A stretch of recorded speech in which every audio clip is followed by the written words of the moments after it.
నిద్రిస్తున్నప్పుడు వెళ్ళి door కొట్టడము, door open చేసి ముందు చూసి తర్వాత డోర్ క్లోజ్ చేసి అప్పుడు డోర్ లాక్ చేస్తున్నారు. అది ఎంతవరకు కరెక్టు?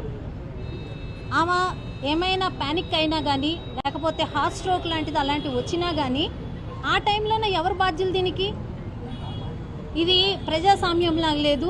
రెడ్ బుక్ రాజ్యాంగం అన్నది ఇక్కడ నడుస్తుంది పూర్తిగా మా అంబటి రాంబాబు గారు, మా మాజీ మంత్రివర్యులు చెప్పినట్టు ఇది పూర్తిగా పోలీసులు వైఫల్యము. ఇందులో పోలీసులే ముద్దాయిలు. ఎట్టి పరిస్థితుల్లోన మా వైఎస్ఆర్సీపీ నాయకులు కానీ ఈరోజు ఇక్కడికి వచ్చిన మా మాజీ ఎమ్మెల్యేలు కానీ మా మాజీ మినిస్టర్లు కానీ ఎమ్మెల్సీలు కానీ అందరం ఈరోజు మీడియా మిత్రులకు కూడా ఆ వీడియో ఏదైతే ఉందో సీసీ కెమెరా ఫుటేజెస్ పూర్తిగా చూపించడం జరిగింది. దీని మీద పూర్తిగా మాకు న్యాయం జరగాలి.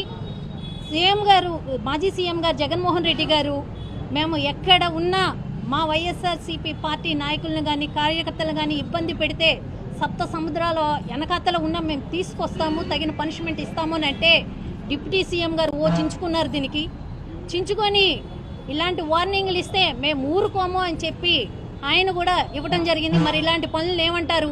ఈరోజు డిప్యూటీ సీఎం గారు ఈరోజు ఏదైతే ఈ సీసీ కెమెరా ఫుటేజెస్ ఉన్నాయో ఈ చూసి ఆయన ఏ రకంగా ఆయన కూటమి ప్రభుత్వంలోన ఇలాంటి ఒక రాజ్యాంగాన్ని, రెడ్ బుక్ రాజ్యాంగాన్ని నడిపిస్తున్నారో దీనికి డిప్యూటీ సీఎం కూడా దీనికి ఆయన సమాధానం చెప్పాలి. ఈరోజు జగన్మోహన్ రెడ్డి గారు మాట్లాడిన దీంట్లో ఏం తప్పు ఉంది?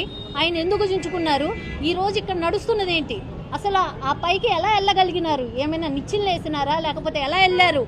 ఎలా వెళ్ళి వాష్ ఏరియాలో నుంచి వంటగదిలో నుంచి ఆమె బెడ్రూమ్ వరకు ఎలా దూరినారు? ఆమె ఏమైనా ప్యానిక్ అయ్యి 66 ఏళ్ళు వయసు ఆమెది, ఒక్కతి ఇంట్లో ఉన్నారు. ఆ టైంలో ఆమెకి ఏమైనా హార్ట్ స్ట్రోక్ వస్తే వీళ్ళు ఎవరైనా సమాధానం చెప్తారా? ఆమెకి ఏదైనా అయితే ఎవరు దీనికి బాధ్యులు? దీనికి పూర్తిగా సమాధానం మాకు రావాలి. ఈ రెడ్ బుక్ రాజ్యాంగం ఈ ఆంధ్రప్రదేశ్లో ఇలాగే నడిస్తే ప్రజలు గమనిస్తున్నారు. రాబోయే రోజుల్లోన తగిన బుద్ధి కూటమి ప్రభుత్వానికి తెలియజేస్తారని తెలియజేస్తున్నారు.